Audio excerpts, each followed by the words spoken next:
Día 2 de marzo, San Nicolás de Flue, del año 1487. Nicolás significa vencedor o victorioso. Este santo fue de un pueblo de Suiza.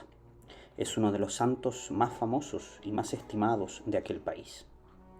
Desde cuando era muy pequeño, su madre lo hizo pertenecer a una asociación piadosa llamada Los Amigos de Dios. Y aquella institución lo enfervorizó mucho porque recomendaba a sus integrantes que meditaran frecuentemente en la pasión y muerte de Jesús y que se esforzaran por vivir como dignos seguidores de Cristo. Y así creció el pequeño Nicolás. Nicolás luego se alistó en el ejército para defender a su patria y llegó a ser capitán. Después se casó y tuvo 2 hijos, uno de los cuales llegó a ser un santo sacerdote y el otro fue nombrado alcalde. En su matrimonio seguía siendo Nicolás un hombre sumamente piadoso. Dice y escribe así su hijo sacerdote: mi padre se acostaba temprano después de haber hecho que sus hijos y sus empleados rezaran las oraciones de la noche, y muy de madrugada yo sentía que él se levantaba muy despacito y se dedicaba a rezar hasta el amanecer.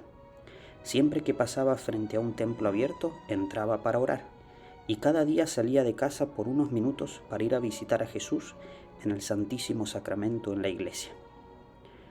Cuando Nicolás tenía 50 años, sintió una inspiración de Dios para dejar sus empleos oficiales y sus comodidades e irse a orar y a meditar en la soledad. De acuerdo y con el permiso de su santa esposa, se vistió de monje y se fue a una soledad a dedicarse a la oración y a la meditación. Quiso irse a otro país, pero cuando iba llegando a la frontera se encontró con un campesino que también pertenecía a la asociación Amigos de Dios, el cual le dijo que debía quedarse en su propia patria rezando y haciendo penitencia por sus paisanos. Nicolás estaba indeciso, pero entonces se desató una tormenta tan espantosa en el camino por donde él iba, que caían rayos tan tremendos allí adelante, que consideró todo esto como una señal de Dios y se volvió a seguir viviendo en su tierra.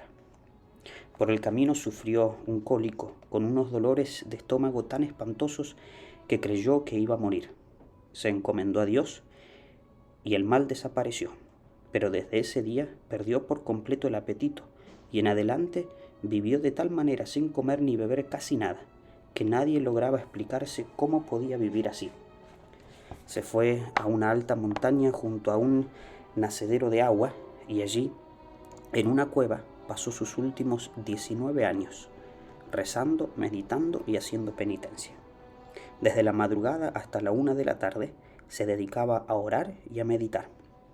Luego, desde la 1 hasta las 6, dedicaba su tiempo a dar consejos a los numerosos peregrinos que iban a consultarle, y después, desde las 6 hasta las 9, seguía orando.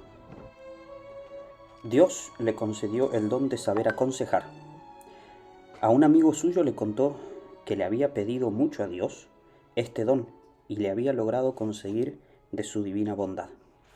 Grandes multitudes se sentían atraídas por este hombre a quien nadie veía comer ni beber y que era de muy pocas palabras, pero que de las pocas cosas y pocas palabras que decía, le llegaron a uno el alma y lo transformaban. A los que iban solo por curiosidad, no les decía ni una palabra y los despachaba sin darles consejos.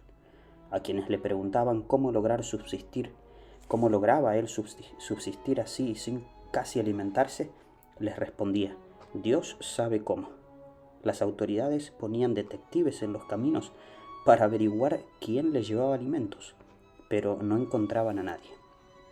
Con los regalos de los fieles hizo construir una capilla, y allí, a esa altura, iba cada día un sacerdote y celebraba la misa y le daba la comunión.